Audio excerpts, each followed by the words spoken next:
ఏదైతే మనము పోగొట్టుకోవడానికి కూడా ఇష్టపడం, కొంచెం దానికి ఏమైనా దెబ్బ తగిలితే తట్టుకోలేము. That is life. అలానే ఇప్పుడు సంతోషాన్ని కూడా మనం ఎలా ఉండాలి, జీవంగా పొందుకొని ఆ సంతోషాన్ని పోగొట్టుకోవడానికి మనం ఇష్టపడద్దు. ప్రాణం సహితమైన పోగొట్టుకుంటు, కానీ ఆ సంతోషాన్ని నేను పోగొట్టుకోను అనే కాన్సెప్ట్ అనేది మన జీవితంలో ఉండాలి. And that is life. అది జీవితం. ఏదైతే నువ్వు గుర్తిస్తున్నావో, ఏదైతే నువ్వు దేనికోసం నువ్వు ప్రాణం పెట్టడానికి ఇష్టపడుతున్నావో, ఆ లైఫ్ని ఆయన ఏం చేస్తాడు, ఆయన రాకడ వరకు ఉన్నా కదా. రోమా తెస్సలోనిక పత్రిక, మొదటి తెస్సలోనిక పత్రికలో చివరి అధ్యాయంలో 5వ అధ్యాయం రాసి ఉంటుంది. ఏంటమ్మా, సమాధానకర్తకు దేవుడే మిమ్మల్ని సంపూర్ణులుగా పరిశుద్ధ కాక మీ ఆత్మయు జీవమును శరీరమును మన ప్రభువైన యేసుక్రీస్తు రాకడ యందు నిందారహితముగాను సంపూర్ణముగాను ఉండునట్లు కాపాడునుగాక. మిమ్మల్ని పిలిచిన వాడు నమ్మకమైన వాడు కనుక ఈలాగు చేయండి. ఇది ఎవరు చేసింది? ఆయన చేస్తుంది. ఎప్పుడు when you give the value, దానికి అంత విలువ నువ్వు ఇస్తే, సహవాసానికి, ఆ సంతోషానికి నువ్వు అంత విలువ నువ్వు ఎప్పుడైతే ఇస్తూ నువ్వు కాపాడుతుంటావో, నువ్వు దానికోసం ప్రాణానికి కూడా కాపాడుకుంటావో, ఆయన ఏం చేస్తాడు? ఇది ఎప్పుడు ఆయన రాకడ వరకు ఆయన కాపాడే దేవుడు. పిలిచిన వాడు నమ్మదగిన వాడు, ఆయన పిలిచిన వాడు నమ్మదగిన వాడు కనుక అలాగూ చేయండి అంటే చెప్పాడు కనుక తప్పకుండా చేస్తాం. ఎప్పుడు మనం ఎప్పుడైతే దాన్ని అంత ఇంపార్టెన్స్ దానికి ఇచ్చి, దానికంతా మన బాధ్యత గురించి, దానికోసం నేను ఎప్పుడు కష్టపడుతూ, దానికోసమే నేను ఇప్పుడు ఆహర్నిశలు అంటే ఎప్పుడైతే శ్రమిస్తూ ఉంటామో అప్పుడేమిటమా ఆ జీవాన్ని మనం గుర్తిస్తున్నామని ఇంపార్టెంట్. ఈ సంతోషం దేని ద్వారా వస్తుంది అనే సంగతి నేను దాని సాయంత్రం కూడా నేను చెప్పడానికి ఇష్టపడతా. కానీ దేవుడు నాతో మాట్లాడడం ఎందుకు పంచుకుంటున్నా అంటే, అక్కడ కొంత మీకు అర్థం కావచ్చు, కొంత అర్థం కాకపోవచ్చు. అప్పుడు ఏంటంటే ఇక్కడ కొంచెం అర్థమైన వారికి అక్కడ పూర్తిగా అర్థమైంది, ఇక్కడ పూర్తిగా అర్థమైన వారికి ఇంకా ఎక్కువగా అన్వయించుకోవచ్చు. కాబట్టి ఆ సిచ్యుయేషన్స్లో మన దేవుడు ఇచ్చిన గొప్ప అవకాశం కనుక చెప్తున్నాను. సో ఇప్పుడు ఏమేమి ఉన్నామో మనిషికి దేవుడు ఏం చేసాడు, మళ్ళా శరీరం ఇచ్చాడు.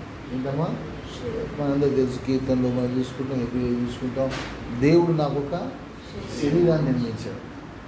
సో బాడీ, ఈ బాడీ ఎందుకు ఇచ్చాడు దేవుడు? మీరు నిర్మించాడు. తర్వాత ఏం చేశాడు ఆయన? మనందరూ తెలుసు ఏంటమ్మా, ఆయన రక్తం చేత క్రయధనం ఇచ్చి మనల్ని ఆయన కొనుక్కున్నాడు. కాబట్టి ఈ దేహము నీది కాదు, నాది కాదు, ఆయన వాక్యం ఆయనదిగా ఎప్పుడైతే ఈ దేహాన్ని నేను జాగ్రత్తపరుచుకొని, ఈ దేహాన్ని భద్రపరుచుకొని కాపాడుకుంటూ ప్రత్యేకంగా ఉంచుకుంటూ ఉంటాను. ఆ మాట చాలా ఇంపార్టెంట్ మాట. ఏంటమ్మా, ఎప్పుడైతే ఈ దేహాన్ని, ఏ దేహం అయితే ఆయన సిలువలో విలువ పెట్టుకున్నాడు, మీరు విలువ పెట్టుకున్నవారు కనుక మీ దేహంతో దేవుని మహిమపరచుడు. ఈ దేహం మీది కాదు, ఎందుకంటే ఆయన ఆయన కొన్నాడు. ఆయన కొనిన తర్వాత మీది ఎట్లయితుంది? ఆయన కొనుక్కున్నాడు, మంది ఎట్లయిద్దమ్మా? మీరే ఆలోచించండి. కాబట్టి ఇటువంటి ఒక కాన్సెప్ట్, దేహాన్ని మనం ఏం చేస్తున్నాం? దేహము నాది కాదు. కాబట్టి ఇప్పుడు ఏం చేయాలి?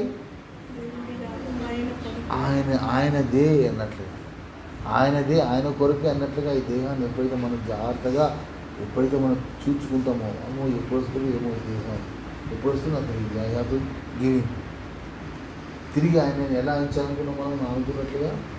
ఏంటమ్మా, శరీరాన్ని పరిశుద్ధమైంది కానీ మనం ఏం చేయాలమ్మా? మనం అనుకున్నాం కదా, సజీవ యాగంగా ఆయన మనము ఈ శరీరాన్ని సమర్పించుకోవాలి.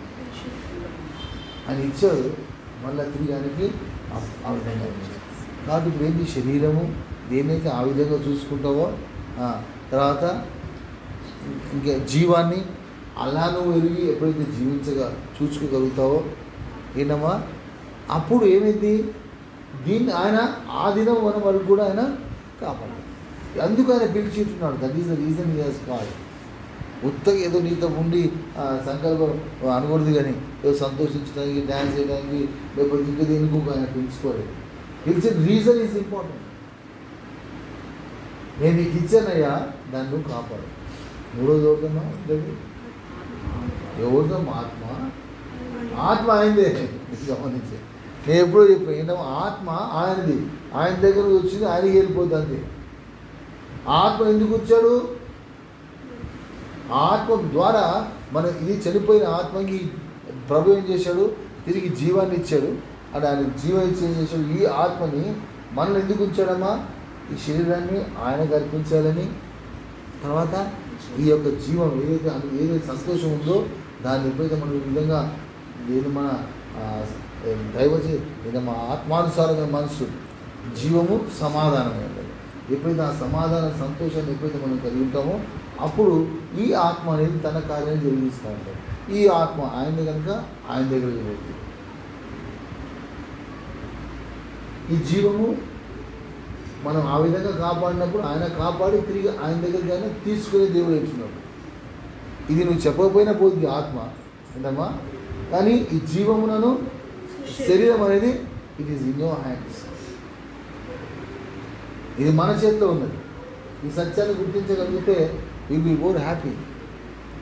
ఈ జీవము తర్వాత ఈ శరీరాన్ని మనం ఏం చేయాలి, ప్రత్యేకించుకుంటూ ఆయనదిగా ఎప్పుడైతే మనం గుర్తించి ఎప్పుడైతే దాన్ని ఆ విధంగా భద్రపరుచుకొని దాన్ని ఎప్పుడైతే పరిశుద్ధంగా ఎప్పుడైతే మనం ఉంచుకుంటూ ఉంటామో దీన్ని ఆయన మనం ప్రజెంట్ చేస్తే ఆయన ఏం చేస్తాడు, అది ఆయన. అందుకే దేవుడు మనందరూ చేశాడమ్మా, పరలోకం అది ఎఫెసీ పత్రిక 2వ అధ్యాయం తన కుమారులుగా ఆయన స్వీకరిస్తాడు.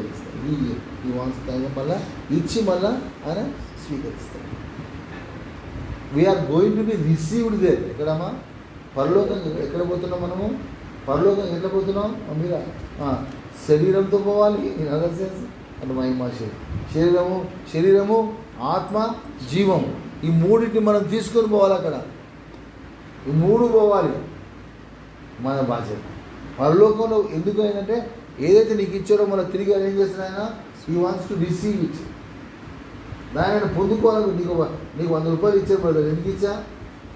మీరు మళ్ళీ నువ్వు నాకు ఇస్తావని, అంతే కదా. అంతేనా కదా. లెక్కబొక్క ఏంటంటే ఒక ఆయన స్వాస్థ్యంగా పరిశుద్ధాత్మ దేవుని మనకు అనుగ్రహించుతున్నాడు. స్వాస్థ్యము అంటే ఏంటమ్మా, స్వాస్థ్యం అంటే ఏంటమ్మా, మనం ఒక సంచకరువుగా అడ్వాన్స్ పేమెంట్. ఏదైనా ఒక బేరం అయితే మనం ఏం చేస్తాం, ముందు అడ్వాన్స్ ఇస్తాం. అడ్వాన్స్ ఇచ్చినప్పుడు కంపల్సరీగా అది అమ్మేసినట్టు. ఆ విధంగా ఆత్మను దేవుడు మనకు ఆయన ఆత్మను అనుగ్రహించాడు. ఆయన ఆత్మ చేసే కార్యం ఏంటంటే కాపాడత్వం చేస్తుంది. ఎంత మీకు సబ్జెక్ట్ చెప్తున్నా కానీ మళ్ళీ చెప్తే సాయంత్రం జ్ఞాపకం చేసుకుందాం. ఇప్పుడు ఆత్మ చేసే కార్యం ఏంటి? ఈ ఆత్మ కాదు, పరిశుద్ధాత్మ దేవుడు చేసే కార్యం ఏంటి?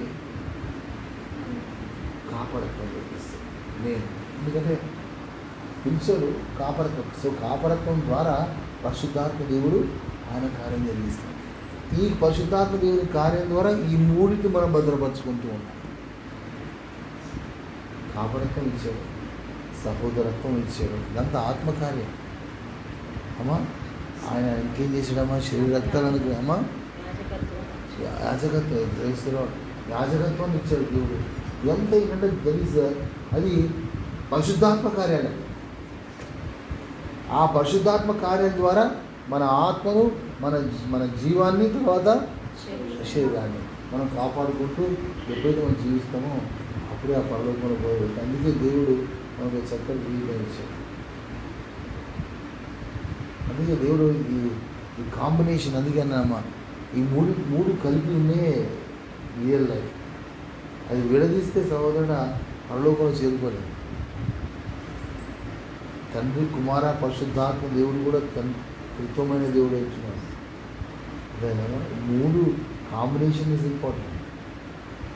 అర్థం కావాలమ్మా. ఆ విధంగా మనం జీవించగలిగితే దేవుని వందనాలు స్తోత్రం చెల్లించుకుంటూ మళ్ళీ ఒకసారి అదే పాట పాడుతున్నాం. ఒక్కసారి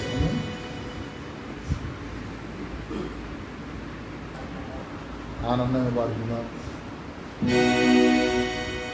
ప్రభువుతో మాట్లాడిన మాటలు జ్ఞాపకం చేసుకుంటూ ప్రభువుని కనపరుచుకుంటాం.